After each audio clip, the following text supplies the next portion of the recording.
Bonjour à tous et bienvenue dans cette vidéo. Donc aujourd'hui, je vais vous faire un petit tutoriel pour vous guider pas à pas sur l'inscription d'une ouverture de compte Boursorama. Alors l'avantage de Boursorama Banque, c'est qu'on va avoir un compte sans aucun frais. Nous avons aussi la possibilité d'obtenir une carte bancaire gratuite à vie et 80 euros dès notre inscription, suivant une condition que je vais vous expliquer par la suite. Ok. La chose qui est vraiment très intéressante, c'est que même si, suivant votre situation, vous ne pouvez bénéficier des 80 euros à l'ouverture de votre compte, c'est pas grave, ça vaut vraiment le coup d'ouvrir ce compte. Pourquoi? Parce que lorsque vous allez inscrire de nouvelles personnes, automatiquement, vous allez avoir une prime de parrainage qui peut aller de 80 à 150 euros, suivant l'offre en cours. Donc c'est soit 80 euros, soit 120 euros, soit 150 euros. À l'heure où je vous parle, par exemple, la prime de parrainage est de 150 euros. Ok. Alors, lorsque vous voulez ouvrir un compte chez Boursorama Banque, il faut que vous passiez par un parrain. Ok. Vous allez laisser votre nom, votre prénom, votre adresse mail, votre code postal et votre ville. Et votre parrain, par le biais de son espace personnel Boursorama Banque, il va tout simplement vous envoyer une invitation. Ok. Vous, quand vous allez ouvrir votre boîte mail, vous allez recevoir donc un mail de Boursorama Banque intitulé Monsieur Untel ou Madame Untel vous invite à découvrir Boursorama Banque. Ok. Vous allez cliquer sur ce mail. Vous rentrez, vous allez descendre tout en bas de ce mail, et là vous allez trouver donc le nom de votre parrain, le prénom de votre parrain, le code postal de votre parrain. Vous vérifiez bien, que c'est le bon parrain, et si tout est bon, vous allez cliquer sur accepter l'invitation. Donc première chose à faire, quand vous arrivez sur cette page, vous allez créer un compte individuel. Même si vous êtes marié, peu importe, vous cliquez sur compte individuel. Ensuite, vous allez choisir donc monsieur, madame ou mademoiselle suivant qui vous êtes, tout simplement. Votre nom et votre prénom seront saisis automatiquement, donc vous n'avez rien à toucher. Ensuite, vous allez saisir votre date de naissance, donc le jour ici, le mois ici et l'année ici. Ensuite, votre adresse mail sera automatiquement saisie aussi, donc vous n'avez rien à faire. Donc ici, jusqu'ici, rien de compliqué. Vous allez continuer à descendre la page pour continuer de remplir vos informations. Vous allez rentrer votre numéro de téléphone portable. Alors attention, rentrez un numéro valable. Ne vous amusez pas à mettre un faux numéro parce que ça va vous servir pour valider votre ouverture de compte à la fin de cette procédure. Ok. Ensuite, votre adresse, le numéro plus la rue. La résidence ou le bâtiment si vous habitez dans une résidence, le lieu-dit qui est facultatif, le code postal, lui il sera mis automatiquement, donc rien à toucher. Ensuite, vous sélectionnez votre ville, le pays, il sera déjà mis aussi, donc vous n'avez rien à toucher. Et là, vous retrouvez à nouvelle fois les informations de votre parrain, donc prénom, nom, code postal. Une fois que tout est bien rempli, vous cliquez sur valider. Alors, je vais juste revenir.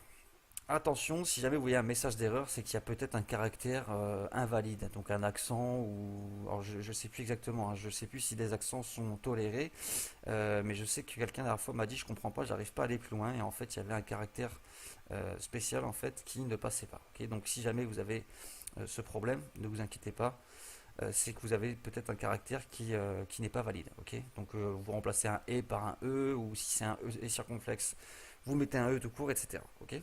Donc, une fois que tout est bien rempli, vous cliquez sur valider et vous arrivez sur cette page. Vous allez choisir votre nationalité, votre pays de naissance et votre ville de naissance. Lorsque vous saisissez votre ville de naissance, en fait, on va vous demander tout simplement un code postal. En fonction du code postal, ça va vous sortir la ville automatiquement.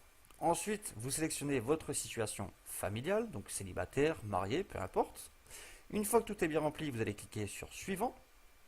Et là, vous arrivez sur les informations fiscales. Alors, ici, vous allez obligatoirement mettre France. Pourquoi? Parce que chez Boursorama, on ne peut ouvrir qu'un compte si on est résident français ou dans les dom-tom. Okay. Donc, si jamais vous n'êtes pas français, désolé de vous le dire, mais en mettant un autre pays, vous allez avoir un message qui va s'afficher pour vous dire tout simplement que votre demande d'ouverture de compte ne peut pas aboutir et de contacter tout simplement le service client de Boursorama Banque. Êtes-vous contribuable américain? Bien non, tout simplement. On va aller dans la continuité dans le sens où on est un résident français et on va cliquer sur suivant. Là ici on va vous demander vos revenus. Alors soyez bien attentifs.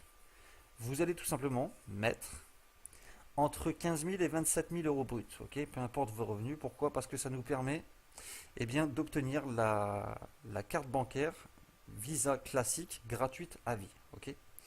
Ensuite, vous allez descendre la page et on va vous demander votre catégorie socio-professionnelle. Alors écoutez-moi bien, vous mettez, peu importe votre situation, vous mettez employé du secteur privé. Pourquoi? Parce que si jamais vous êtes au chômage ou non salarié, il se peut fortement que votre compte soit refusé. Donc la demande d'ouverture de compte va être refusée. Si vous êtes chômeur, vous pouvez mettre employé du secteur privé. Pourquoi? Parce on va rien vous demander à la fin en termes de bulletin de paye, etc. Ok. Là, c'est la valeur de votre patrimoine. Bah, ils n'ont pas du tout à savoir ce que vous avez, donc vous mettez moins de 100 000. Ok. Pensez-vous domicilier vos revenus chez Boursorama Banque? Le mieux, c'est de mettre oui, j'y pense. Envisagez-vous de placer une partie de votre épargne chez Boursorama Banque? Vous mettez oui, j'y pense. Pourquoi? Ça fait toujours mieux et ça ne vous engage à rien du tout. Ok. C'est pas parce que vous avez mis oui, j'y pense qu'on va vous obliger à faire quoi que ce soit. Une fois que ça c'est fait, vous allez cliquer sur valider. Donc là, on vous dit Monsieur Intel, nous vous invitons maintenant à personnaliser votre offre en choisissant parmi les produits ci-dessous. Vous allez avoir plusieurs produits. Alors, ici, c'est très très important. Soit vous êtes employé et vous gagnez minimum 1000 euros par mois et à ce moment-là, vous prenez la carte bancaire. Par contre, si jamais vous êtes chômeur, vous ne prenez pas la carte bancaire. Pourquoi? Parce que sinon, on va vous demander vos 2 derniers bulletins de paye. D'accord? Et donc là, ça va être un peu le bazar parce que vous avez dit que vous étiez employé de secteur privé et vous n'avez pas de bulletin de salaire à leur fournir. Ok. Alors que si vous ne prenez pas la carte, on ne vous demandera pas du tout de bulletin de paye ou quoi que ce soit. D'accord. Donc ça, c'est très très important. En parallèle, je tiens à le préciser quand même, si vous ne prenez pas la carte, vous n'aurez pas les 80 euros de bienvenue. Ok. Donc bien sûr, si vous êtes chômeur, eh bien, vous ne pouvez pas prendre la carte et automatiquement, vous n'avez pas les 80 euros de bienvenue. Alors, c'est pas grave, ouvrez quand même votre compte parce qu'après, quand vous allez parrainer des personnes, même si elles aussi sont chômeurs et qu'elles n'obtiennent pas les 80 euros de bienvenue, eh bien, tout simplement, vous allez obtenir la prime de parrainage quand même, donc qui peut être de 80, 120, 150, et elle aussi par la suite. Ok. Donc, c'est quand même intéressant d'ouvrir le compte. Donc, une fois que vous avez donc choisi votre carte en fonction de vos revenus, donc je le rappelle, soit 1000 euros minimum et vous êtes employé, vous prenez la carte, soit vous êtes chômeur, même si vous êtes à 1000 euros minimum au chômage, vous ne prenez pas la carte. Okay. Ensuite, on va descendre la page. Là, c'est toujours pareil, vous choisissez la carte, donc bleu ou rose. Débit immédiat ou débit différé, ça c'est vous qui décidez. Donc toujours pareil, si jamais vous prenez la carte, si vous ne prenez pas la carte, vous n'aurez pas ces options à choisir. On va continuer à descendre et là, automatiquement, l'épargne, donc votre compte sur livret va être coché. Donc vous le décochez. Okay. Pourquoi? Parce que sinon, automatiquement, il y a 10 euros minimum qui doivent être toujours présents. Donc dès que vous allez faire un versement pour ouvrir votre compte, il y a 10 euros qui vont partir sur ce compte. Donc ça, on n'en a pas besoin du tout. Donc vous décochez l'épargne. Ici, ça sera décoché, vous laissez décocher. Ici, ça sera décoché, vous laissez décocher. Si jamais toutefois c'était coché, eh bien vous décochez. Puisque le but, c'est pas de vous faire dépenser de l'argent, c'est d'en gagner. Donc vous voyez bien qu'ici, 0,99 par mois, on n'a pas du tout envie de les avoir. Et les 1,51 par mois, c'est pareil. Vous descendez encore, la prévoyance assurance compte, normalement elle est décochée, si toutefois elle était cochée, vous la décochez. Okay. Donc en fait, une fois que tout est décoché, donc sauf la carte bancaire en fonction de vos revenus et de votre situation, vous n'avez aucun frais mensuel. Vous allez cliquer sur valider. Là, c'est le récapitulatif. Alors bien sûr, dans cet exemple, j'ai considéré que vous étiez employé avec un revenu de 1000 euros par mois minimum. Donc là, ici, on me dit qu'il y a ma carte bancaire. Ensuite, quand je descends, il y a mes informations. Donc vous vérifiez bien que vos informations sont bien mises correctement. Donc votre nom, votre date de naissance, votre mail, votre adresse, votre ville de naissance et votre nationalité. Ensuite, vous continuez à descendre. Vous avez votre résidence fiscale, français, vous n'êtes pas contribuable américain, employé du secteur privé, entre 15 et 27 000 bruts annuels, patrimoine moins de 100 000, ok, tout est bon. Vous cliquez sur valider. Donc là, vous allez signer votre contrat de manière électronique. Ça se passe par votre téléphone portable. Ok. Vous descendez la page pour arriver tout en bas. Et là, vous cliquez sur recevoir le SMS et passer à l'étape suivante. Ce qui va vous permettre de signer votre contrat de manière électronique. Vous cliquez ici. Et là, vous avez votre contrat que vous pouvez télécharger et conserver sur votre ordinateur. Vous allez descendre la page tout en bas. Vous allez cliquer les deux cases et vous allez recevoir votre code confidentiel par SMS sur votre numéro de téléphone. Vous allez rentrer votre code, donc c'est pas celui-là, ça sera un autre bien sûr, et vous cliquez sur Je signe. Donc là il est marqué finalisez maintenant votre dossier en nous transmettant vos pièces justificatives électroniquement. Ok, donc vous pouvez cliquer ici pour voir la liste des pièces afin que vous puissiez les préparer. Donc vous descendez la page et vous arrivez tout en bas, vous cliquez sur transmettre mes justificatifs, donc pour finaliser l'ouverture de votre compte.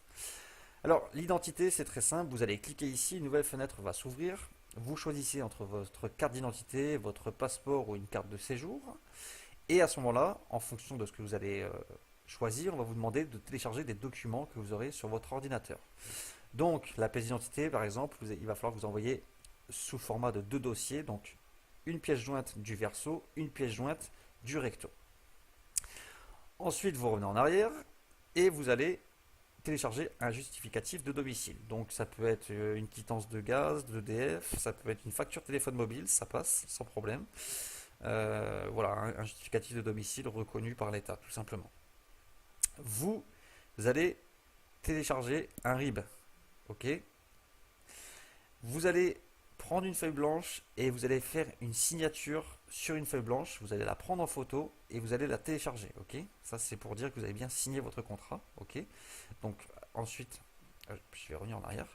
Une fois que vous avez signé votre contrat électroniquement, et bien vous allez le signer de manière manuscrite. Ok, donc vous signez sur une feuille blanche, vous téléchargez sur votre PC et vous allez télécharger donc sur Boursorama Banque. Les revenus, ça c'est parce que j'ai demandé une carte. Ok. Si vous ne demandez pas de carte, vous n'aurez pas de justificatif de revenus tout simplement à fournir. D'accord. Donc, une fois que vous avez tout bien fait, ok, tout va être coché en vert.